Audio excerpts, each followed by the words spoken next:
com a dilatação... Ah, caramba!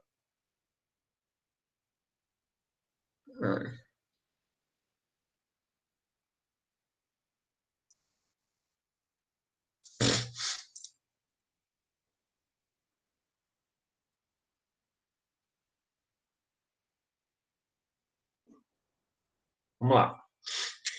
Você vai voltar aqui com o conteúdo de dilatação dos líquidos, tá certo? Dando continuidade. O líquido, ele sempre ocupa todo o volume do recipiente, né?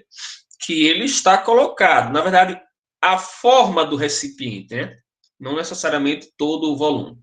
Quem ocupa todo o volume são os gases, né? Mas o líquido, ele ocupa sempre o formato do recipiente. Mas ele também sofre dilatação. Então, quando ele é aquecido, você vê o líquido subindo, sofrendo uma dilatação, por exemplo, quando você faz café. Ok, Francisco. Quando você faz café na cafeteira de panela, né? Você põe água embaixo, essa água, ela aquece, ela sofre uma dilatação, ela sobe, pega o café que está em cima e depois desce. O pó fica em cima, o café fica embaixo. Então, isso é uma dilatação. Você vê que o líquido ele subiu, né? Então, tem muita física aí também, tá? Tem um aumento de pressão, a pressão vai acabar empurrando esse líquido para cima. Mas você vê o líquido subindo, só que você também não leva, acaba esquecendo e não levando em consideração que o recipiente ele também sofre uma dilatação. Ele também é aquecido, ele também vai crescer o seu volume. Então, o líquido, botei aqui, ó, o líquido para aquecer, nessa panelinha aqui, ó, tá? Aqueci, ele tá na boquinha, tá? Tá na boquinha aqui. Na hora que ele sofrer a dilatação, eu vou ver uma certa quantidade dessa água derramando, tá? Eu vi que derramou uma certa quantidade. Essa certa quantidade que derramou foi decorrente da dilatação, é assim? Essa dilatação aqui que ele sofreu, esse aumento de volume que ele sofreu aqui, é uma dilatação que nós chamamos de dilatação aparente. É só o que eu vejo que ele dilatou, porque ele não dilatou só isso. O que aconteceu na verdade? Eu tinha... Peraí.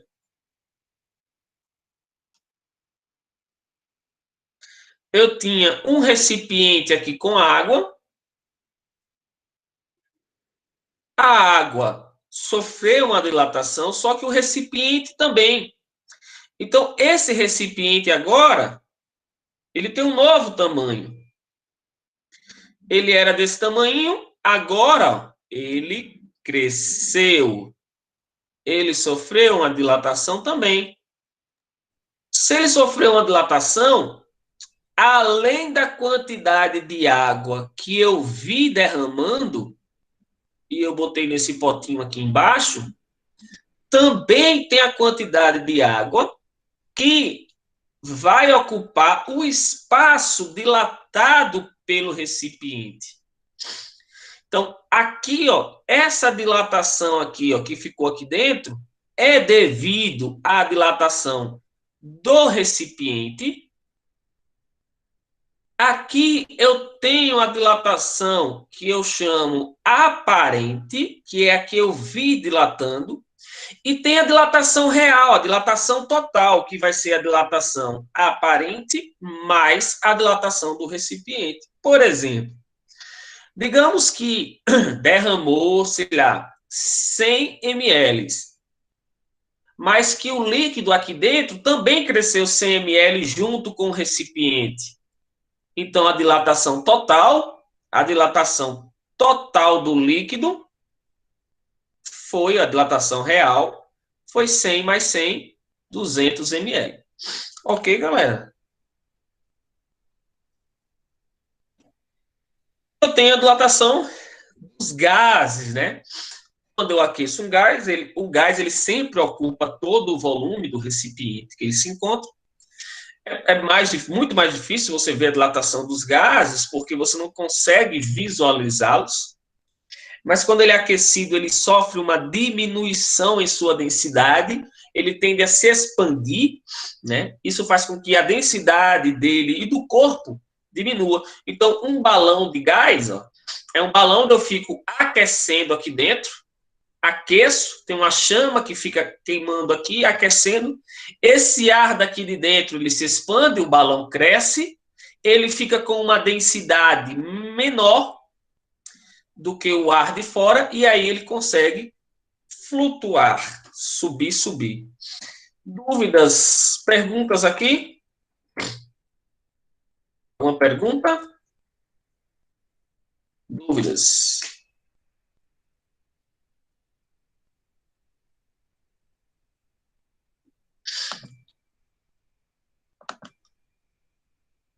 Tudo ok, Ellen? Vou botar aqui resolver algumas questões, tá certo?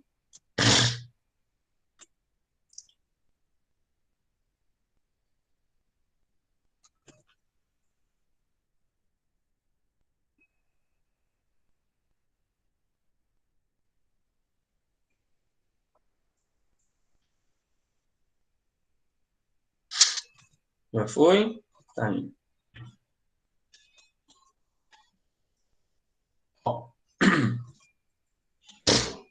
Primeira questão, falando de lâminas bimetálicas, tá certo? Então ele diz que tem uma lâmina. Vocês estão vendo aí o Word, por favor? Estão vendo, galera? Sim. Então tem aqui, ó, uma lâmina metálica composta de ferro e de bronze. E aí ele diz que o coeficiente linear do ferro é 1,2 e o do bronze é 1,8, ou seja, quem é que sofre maior dilatação? O bronze, tá? Na hora que eu esquentar essa lâmina, estou resumindo, tá certo? Na hora que eu esquentar essa lâmina, como é que ela vai crescer? Eu disse a vocês que não tem como ela crescer assim, que ela está grudadinha, tá? Não tem como ela crescer assim, ela tem que crescer entortando. Ou para cima ou para baixo. Também não tem como ser essa daqui, que ela foi uma meia-lua aqui, né? Quem é que dilata mais? O bronze. Se o bronze dilata mais do que o ferro, então ela vai dilatar assim, ó. Ó, bronze e ferro menos. Ou seja, letra D. Tudo bem, galera? Bem simples, tá certo? Ah, uma observação aqui. Ó. A água, ela sofre uma dilatação irregular. Né? A maioria dos objetos, quando aquecidos, eles crescem o volume, quando resfriados, eles comprimem o volume. A água ela tem uma peculiaridade, ela tem uma dilatação que nós chamamos de dilatação anômala. E essa dilatação ela ocorre entre as temperaturas de 0 e 4 graus. O que acontece? Vocês já perceberam que se você colocar uma caçamba de água de gelo, de formar gelo, no congelador, colocou a caçamba com água, aí você bota a água na boquinha. Você já percebeu que quando você vai pegar o gelo, ele está bem assim, ó, por cima do nível da água? Já perceberam isso? E o gelo, ele passa do nível do recipiente.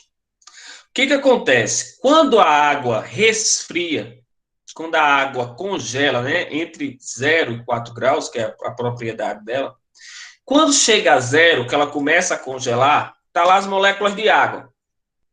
Quando ela começa a congelar, essas moléculas de água começam a criar ligações entre elas, que são chamadas pontes de hidrogênio.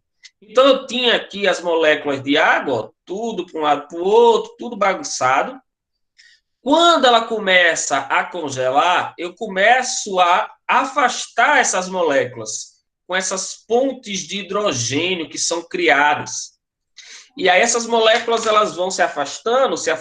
Então, se elas estão se afastando devido à criação dessas pontes, o volume dessa água, no caso agora gelo, começa a aumentar. Então, quando a água congela, coisa chata, uma diabo da liga aqui na minha boca. Quando ela congela, ela aumenta o seu volume.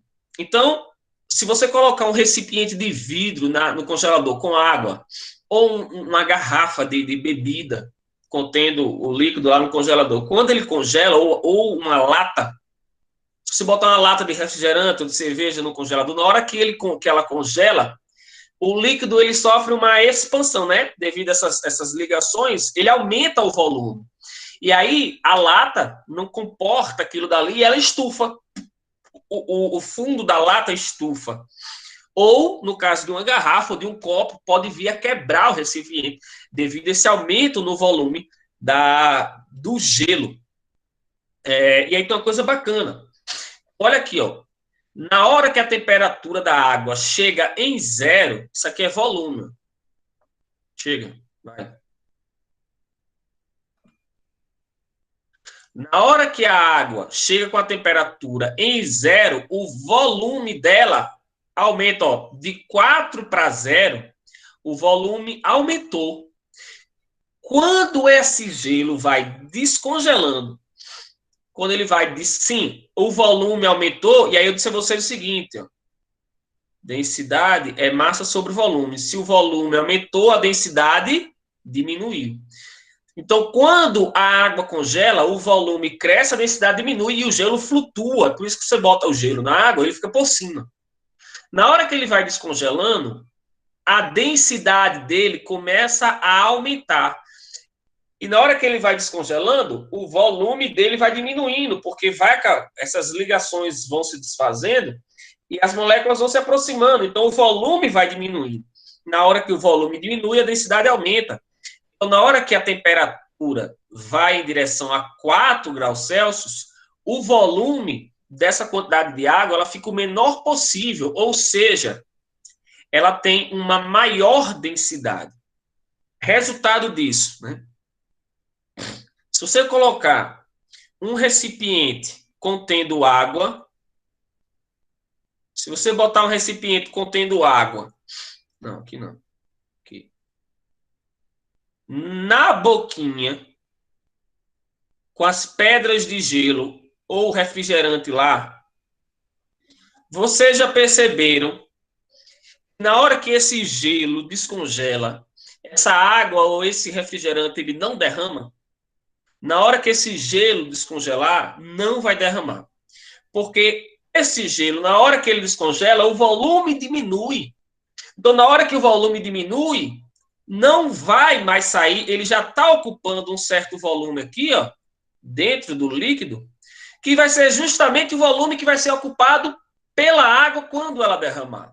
Então, não derrama água ou bebida ou refrigerante desse copo, porque já está numa densidade maior, o volume na hora que descongela diminui e ela fica ocupando o volume que ela já ocupava. Isso é muito legal. Então, o que acontece? Deixa eu procurar aqui a questão.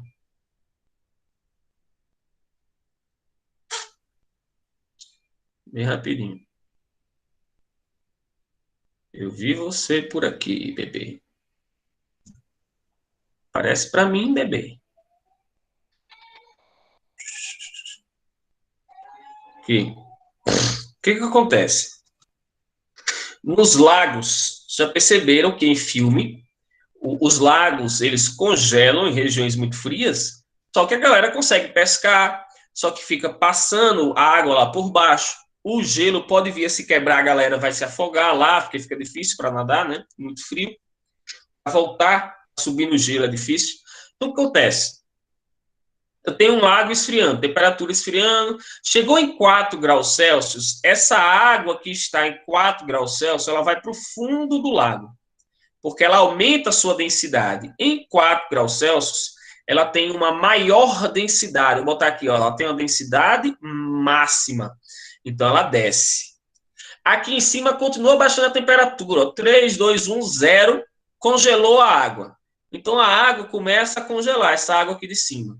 Na hora que ela começa a congelar, o volume dela aumenta, a densidade diminui, então ela fica por cima. Então, o gelo, ele não consegue descer. Olha quanta coisa bacana eu vou falar agora.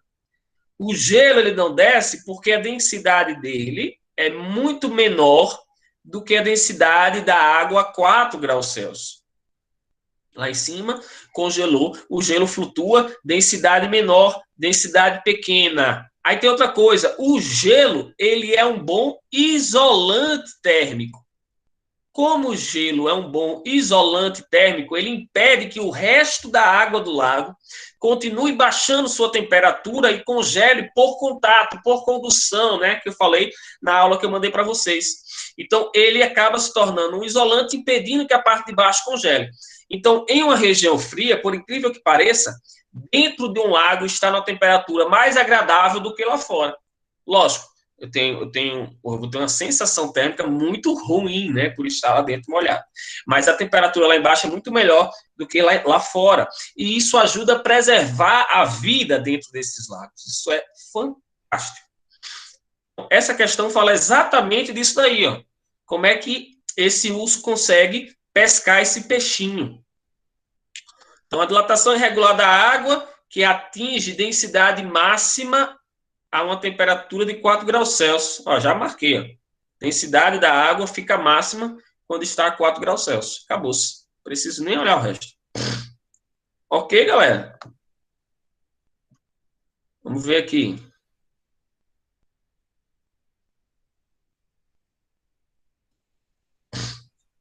Ó, isso aqui é o funcionamento de um ferro de passar roupas, né? Eu tenho duas lâminas metálicas onde passa corrente elétrica. Entra corrente elétrica, sai corrente elétrica. Para que serve esse parafuso aqui? Para regular. Quando eu aperto demais o parafuso, eu não vou deixar que essa lâmina de baixo suba muito. Se ela não vai subir muito, na hora que começar a passar a corrente elétrica, essa segunda lâmina aqui, ela vai dilatar, ela vai subir e ela vai desligar o circuito. Por exemplo, aqui, ó, essa lâmina, o parafuso está mais folgado, essa lâmina de baixo consegue subir um pouco mais, ó. Você sabe que o ferro ele vai aquecer até aquela temperatura que você determinou lá. Então, se eu botei a temperatura de algodão, digamos que esse parafuso aqui está na temperatura de algodão. Então, a lâmina vai aquecer até tocar no parafuso. É o meu limitador de temperatura. Na hora que ele tocou no parafuso, a outra lâmina vai aquecer ainda um pouco mais e vai desligar o circuito. Aí, na hora que o ferro começa a esfriar, ela toca de novo lá no ferrinho de baixo, ela esquenta e vai ficar nessa fuleiragem. Esquenta, depois desliga. Esquenta, depois desliga. E esse aqui já está limitado, não vai mais sair daqui, entendeu? Aí eu quero uma temperatura menor, eu aperto esse parafuso para impedir, para não permitir que essa lâmina ela dilate muito. Então, se eu quero que ela dilate pouco, quando ela tocar aqui, ó, essa outra lâmina já vai se desligar dela, ou seja, ela não vai conseguir esquentar tanto. Ela serve exatamente para isso. Então, aqui, ó, é correto afirmar que quanto mais o parafuso estiver apertado, ou seja, mais para baixo ele estiver, menor vai ser a temperatura do ferro. E olhando para esse meu esquema aqui, ó, a lâmina 2 é a de fora, a lâmina 1 é a de dentro. Quem é que está dilatando mais? A lâmina de dentro ou a lâmina de fora? Está dilatando mais a lâmina de fora, porque ela está entortando, né? Então, aqui eu sei que o coeficiente da lâmina 2 é maior do que o coeficiente da lâmina 1. E sei também que quanto mais apertado o parafuso estiver, menor vai ser a temperatura do meu ferro. Então, resposta, letra D. Ok, galera? Perguntas?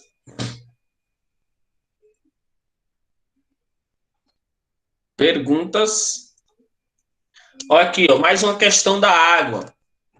Dilatação anômala da água. Quando chega na temperatura de 4, a água vai ter o menor valor possível, a densidade dela vai ser máxima, né? Ok?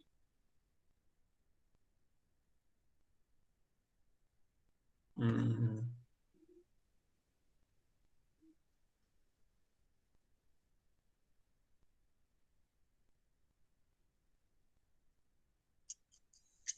Olha aqui. Um quadrado foi montado com 3 hastes de alumínio, 3 hastes de alumínio, e uma haste de aço. Olha o coeficiente de dilatação do alumínio e o coeficiente do aço. Todas inicialmente na mesma temperatura. O sistema então aquecido, né? De forma que a variação de temperatura seja a mesma para todo mundo. Podemos afirmar que, no final do processo, a figura formada pelas hastes estará mais próxima de 1. O que vai acontecer aqui? Quem é que cresce mais? Cresce mais o alumínio ou cresce mais o aço?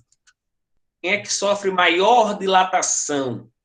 Olhando para os coeficientes, vocês vão ver que sofre mais dilatação o alumínio. Então, o que vai acontecer? O alumínio vai crescer mais.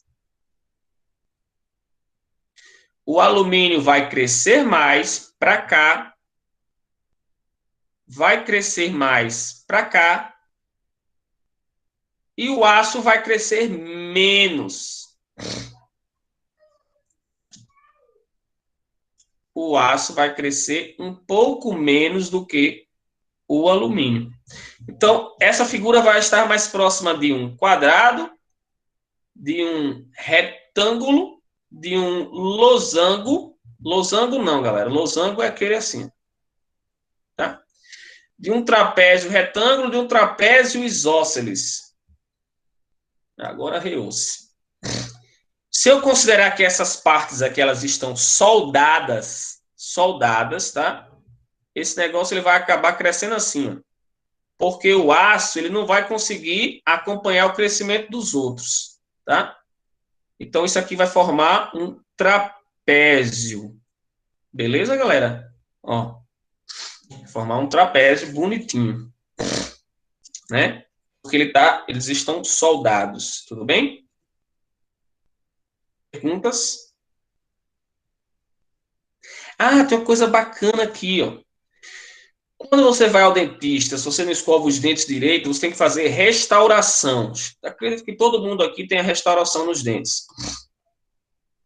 E aí a restauração, ele bota uma amálgama, né? Um material lá dentro, tem de amálgama e tem um outro branquinho que eu esqueci o nome agora.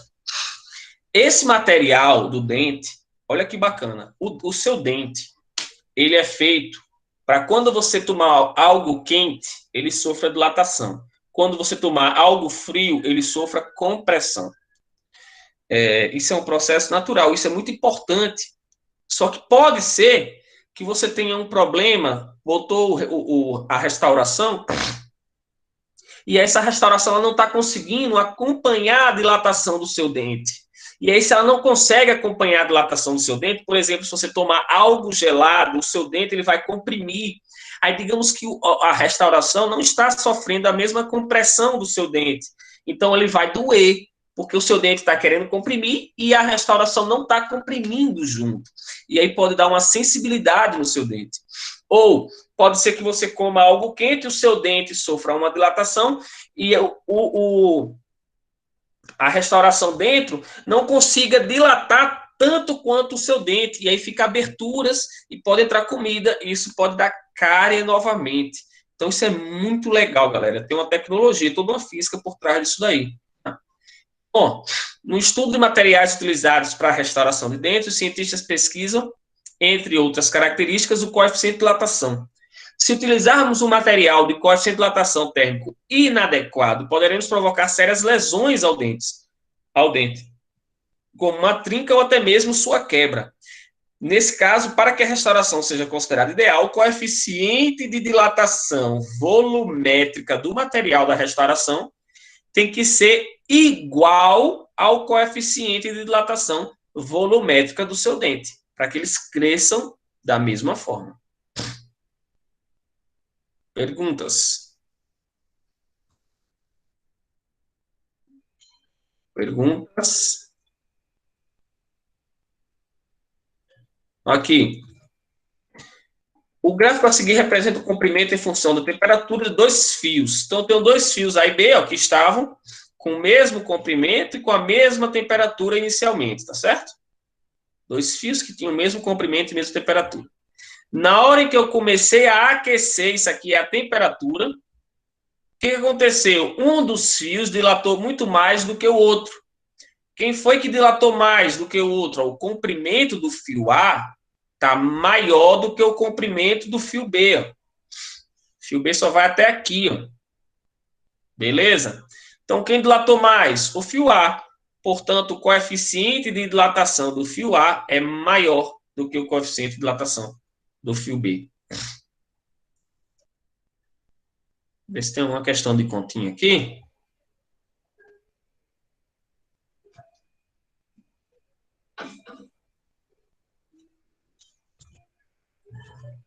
Uma pergunta, galera? Aí.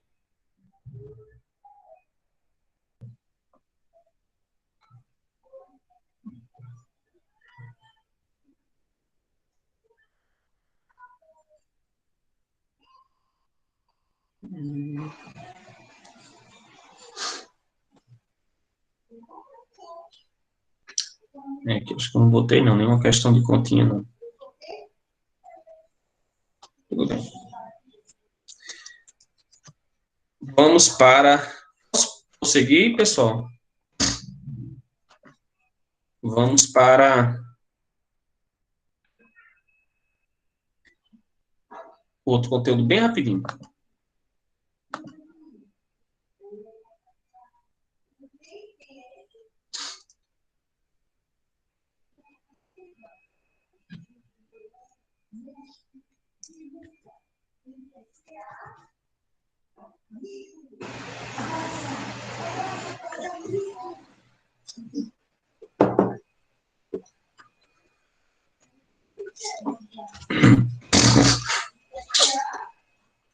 Vamos passar aqui no diagrama de fases, tá, galera? Bem rápido.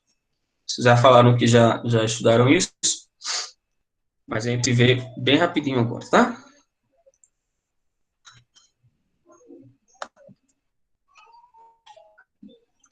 Yasmin está com a mão levantada. Yasmin quer falar?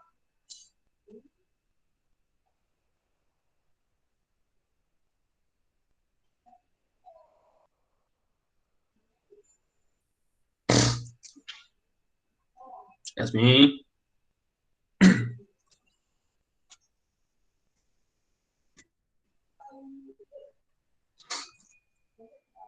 Continuar, tá, galera? Rapidinho, ó. Então, vou mostrar aqui o diagrama de fases, né? Onde eu vou mostrar um diagrama, um gráfico, pressão-temperatura para as mudanças de estado da matéria, tá? Sabe que nós temos aqui, nós estudamos, né? Três estados físicos da matéria, né? Sólido, líquido e gasoso. Essas transformações recebem o nome de endotérmica quando precisam receber calor para mudar e exotérmica quando perdem calor para mudar. Mas depois disso daqui, eu ainda tenho uma outro estado da matéria que é chamado de plasma. Eu tenho outros estados, tá, galera? Mas esses daqui são os mais comuns. E aqui, bem frio, tem até um estado conhecido como condensado de Bose-Einstein. O condensado de Bose-Einstein é quando o sólido está na temperatura tão baixa, ele se torna um supercondutor de eletricidade. Mas eu não vou entrar nele agora. Então, tem sólido, líquido, gasoso e plasma. Professor, o que é plasma? Eu costumo dizer o seguinte, tudo aquilo que você não conseguir definir o que é aquilo, que estado físico, talvez vocês não tenham parado para pensar nisso ainda, mas é plasma. Por exemplo, o Sol é uma bola de plasma. O Sol não é líquido, o Sol não é gasoso, o Sol é uma bola de plasma. O fogo é plasma. O fogo é o estado físico plasma. Um raio, quando a corrente elétrica passa pelo ar que brilha, aquele brilho, o raio, ele é plasma. Então, todas essas coisinhas que você não consegue definir que estado físico é aquele, é plasma. Normalmente é plasma, certo?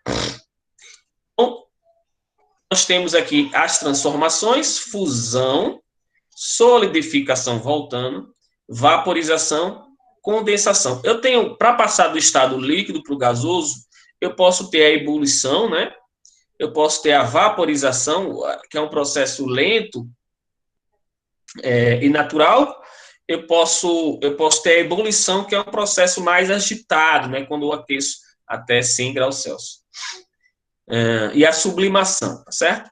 Mas isso aí vocês já conhecem. Aqui eu tenho o diagrama de fases, né? Nesse diagrama de fases, eu tenho, nesse lado aqui, a substância sólida. Vou botar aqui.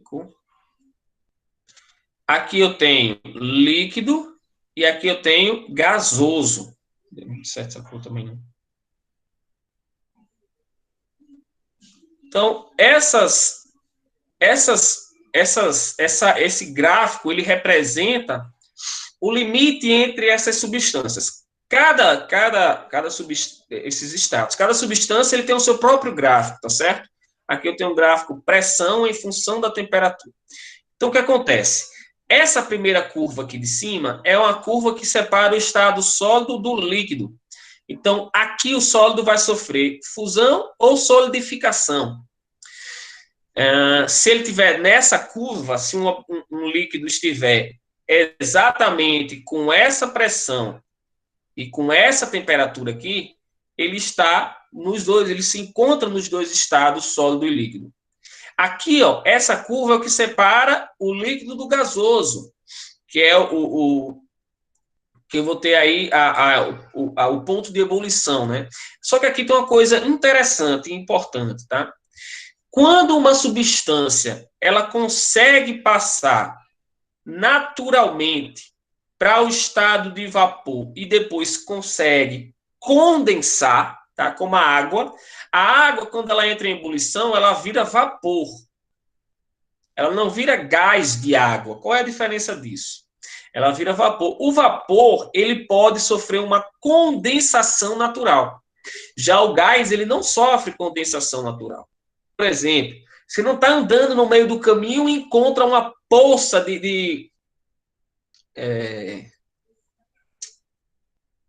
você não encontra, está andando gás nitrogênio, por exemplo. Você não está andando do nada e encontrou ali uma poça de gás de líquido nitrogênio, ou uma poça de gás carbônico que sofreu uma condensação, ou uma poça de gás hélio que sofreu uma condensação. O gás, ele não sofre uma condensação natural. O vapor consegue sofrer, mas o gás não. Então, para poder virar gás, essa substância ela tem que estar numa temperatura e uma pressão maior para poder passar para o estado gasoso, tá? Mas, normalmente, vou ter primeiro para essa mudança do estado de vapor, a não ser que seja em laboratório com a temperatura e pressão controlados. Esse ponto aqui embaixo é chamado de ponto triplo. Chega, cadê a bicha? No ponto triplo, eu tenho a substância se encontrando nos 3 estados físicos da matéria: sólido, líquido e gasoso. E aqui é o ponto de sublimação, né? Ó, onde vai do estado sólido para gasoso. Uma naftalina, né? Ok, galera? Aí eu tenho uma curva normal da maioria das substâncias, né? Ó, onde essa curva ela é para a direita. E eu tenho também, deixa eu ver se eu mostro aqui, da água, que é uma substância anômala, onde essa curva ela é para a esquerda, tá certo? Sólido, líquido e gasoso. Essa curva é para a esquerda devido à formação irregular da água, tá bom?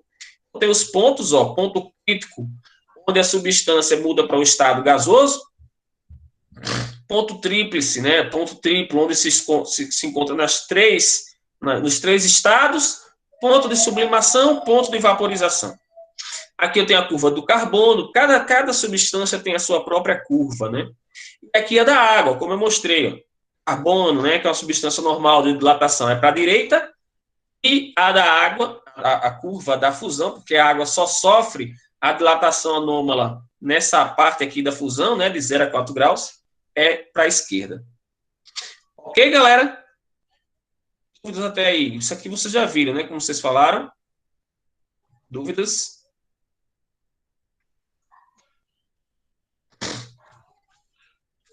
Então, a pressão, aí entra uma coisinha nova, né? A pressão, ela pode influenciar no ponto de fusão e de ebulição das substâncias. Olha só. Se eu pegar aqui, ó, A pressão. Para uma determinada pressão, eu posso ter, ó, para uma determinada pressão, eu posso ter a água sofrendo fusão a uma certa temperatura, e se eu tiver uma pressão maior, olha só, a água ela vai sofrer fusão numa temperatura muito menor.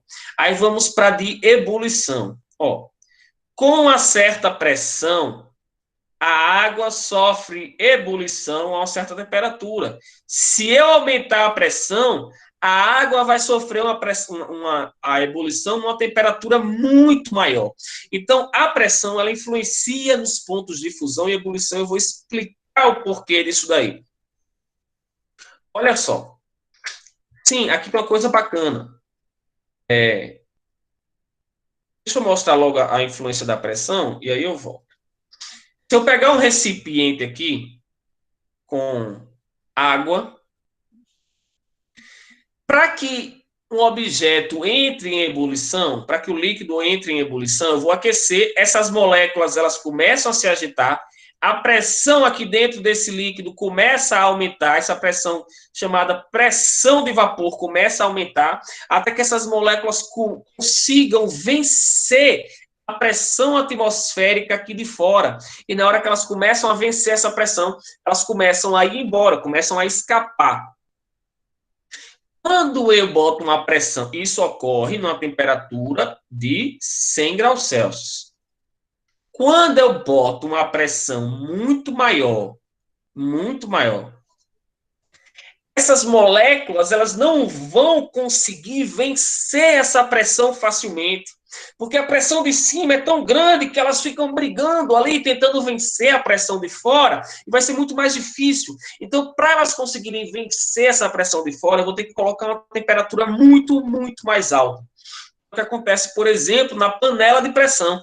Na panela normal, a água vai entrar em ebulição a 100 graus. E na panela de pressão, ela pode chegar, por exemplo, a 120 graus. Ou seja, quando eu aumento a pressão, eu também aumento o ponto de ebulição. A água, ela vai entrar em ebulição a uma temperatura muito maior. Porém, para a fusão, eu tenho um negócio contrário, porque a água sofre uma dilatação anômala. Quando eu aumento a pressão, o ponto de fusão da água diminui. Como assim, professor? Vamos lá. Aqui, ó.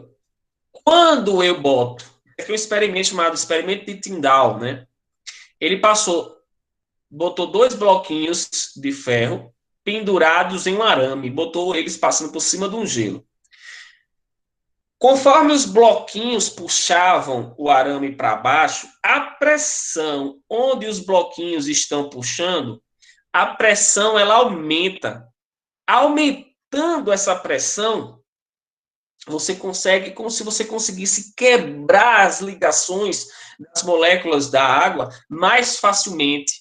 Então, onde eu aumento a pressão, o ponto de fusão diminui. Digamos que essa barra de gelo esteja na temperatura de menos 5 graus Celsius. Na hora que eu aumentei a pressão nesse local aqui, o ponto de fusão da água, digamos que caiu para menos 10. Ou seja, com o aumento de pressão, a água ela começa a derreter em menos 10. Só que esse gelo ele já está em menos 5, ou seja, nesse local, o gelo já está numa temperatura maior do que a temperatura para ele sofrer fusão. Então, a água começa a derreter. Só que na hora que a água derrete e o arame desce, a água volta para a temperatura, para a pressão normal, que era antes de 1 atm, por exemplo, e o ponto de fusão dela volta a ser 0. Então, ela congela novamente. Resultado disso, o arame ele vai derretendo o gelo, logo acima dele vai congelando novamente. Conclusão, o arame cai, atravessa o gelo e a barra de gelo não quebra. Porque na hora que ele vai atravessar, onde ele está em contato com o gelo, a pressão aumenta, o ponto de fusão diminui, ele derrete o gelo vira água, ele passa. Só que na mesma hora a água volta a virar gelo. E ele vai derretendo e a água vai virando gelo novamente atrás dele. Ele atravessa a barra e a barra não quebra. Massa, galera. Isso tem a ver com a influência da pressão nos pontos de fusão e ebulição. E aí tem outra coisa bacana. Por exemplo, no topo das montanhas, lá em cima, nas montanhas mais altas, como o Everest, você tem gelo o ano todo. Por que você tem gelo o ano todo? Lá em cima, a pressão é pequena. Lá em cima, eu tenho uma pressão do ar pequena. Se a pressão é pequena, o ponto de... Alô? Se a pressão é pequena, o ponto de fusão é grande. O que significa isso? Se a água sofre fusão normalmente a 0 graus, lá em cima, por ter uma pressão pequena, digamos que ela vai sofrer fusão se a temperatura chegar, sei lá, a 20 graus, por exemplo. Só que essa temperatura lá em cima é muito frio, é muito alto, então a temperatura lá é muito fria. E essa temperatura nunca vai conseguir chegar em 20 graus. Lá em cima a temperatura nunca vai conseguir chegar em 20 graus. Então ela nunca vai conseguir atingir a temperatura para derreter aquele gelo. Olha que massa. Aquele gelo lá em cima, ele não derrete na temperatura de 0. Ele derrete a uma temperatura muito maior. E como lá em cima é muito frio, ele nunca vai conseguir derreter. Fantástico, né, galera? Olha aqui, ó. Ao nível do mar, a água ferve a 100 graus. Lá em La Paz, por exemplo, na Bolívia, a água ferve a 87. Porque lá em cima a pressão é pequena, portanto, o ponto de ebulição também é pequeno, ou seja, é mais fácil para a água entrar em ebulição. Lá em Quito, 90 graus Celsius. Quanto mais alto você vai, mais difícil é para você cozinhar, por exemplo, o alimento feijão. Precisa estar numa temperatura muito alta, então você tem que usar uma panela de pressão obrigatoriamente. Porque essa água aqui ó, nunca vai passar em Quito, nunca vai passar de 87 graus Celsius. Chegou em 87, ela começa a entrar em ebulição e já vai evaporar. Já o feijão precisa de uma temperatura maior para poder cozinhar. Ok, galera? Dúvidas, perguntas? Perguntas? Espero que vocês tenham entendido o conteúdo, gostado da nossa aula. Muito obrigado. Foi o nosso último encontro. Depois disso, peço que vocês façam as atividades que estão faltando, tá certo? Eu vou lançar a atividade, vou tentar lançar a aula ainda hoje. Como eu falei, a aula é ruim. Eu peço que vocês façam a atividade até domingo, por favor, sem falta, para a gente poder finalizar tudo isso. Muito obrigado pela participação de vocês. Gostei muito da turma. Vocês são muito desenrolados. Ainda não está a atividade lá, tá, Lucas? Eu vou colocar. Espero que vocês tenham sucesso na vida de vocês, que vocês trilhem um caminho bonito. Não desistam do IFRN. O IFRN é difícil, mas vocês tenham certeza absoluta que vocês vão se tornar outras pessoas quando vocês saírem daqui. Um cidadão e uma cidadã totalmente diferente. O IFRN, ele é um trampolim gigantesco para vocês. Eu não tive a oportunidade de estudar no IFRN, porque eu não tinha conhecimento, né? Era Cefet, eu não tinha conhecimento de nada, minha mãe também não tinha conhecimento. Mas eu tenho certeza que se eu tivesse estudado, eu teria crescido uma pessoa diferente. Então, fiquem com Deus. Um beijo no coração de todos. Quando as aulas voltarem, eu espero dar um abraço em cada um de vocês, tá certo? Um beijão e até os próximos encontros. Façam as atividades, por favor. Tá? Não esqueçam para a gente poder concluir logo isso daí. Então, um beijão e tchau, tchau.